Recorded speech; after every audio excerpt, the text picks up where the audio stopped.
प्रिया दीदी के चैनल को लाइक, शेयर, कमेंट, सब्सक्राइब जरूर करें।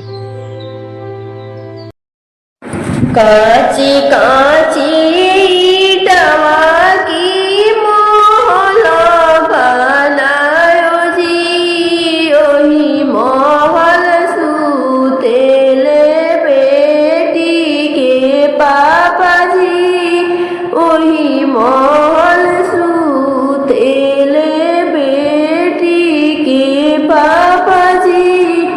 बेनिया डोला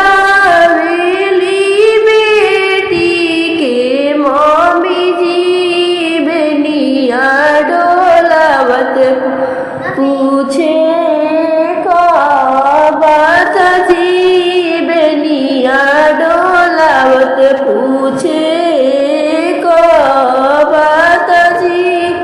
काका दियाई स्वामी बेटी के दहेज जी, के तना दियाई स्वामी बेटी के दहेज जी, केतना दियाई स्वामी बेटी के दहेज जी।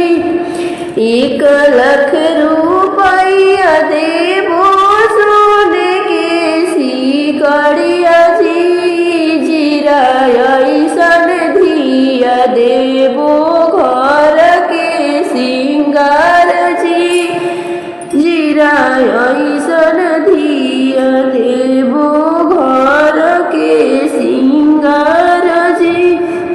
काची काची ईटवा की महल बनायो जी, ओही महल सुतेले बेटी के भैया जी, ओही महल सुतेले बेटी के भैया जी। बेनिया डोला वेली बेटी के भाभी जी, बेनिया डोलावत पूछे पा भैया से बात जी, बेनिया डोलावत पूछे भैया से बात जी। काका दियाई स्वामी बहिनी के दहेज जी, के तना दियाई स्वामी बहिनी के दहेज जी, के तना दियाई स्वामी बहिनी के दहेज जी।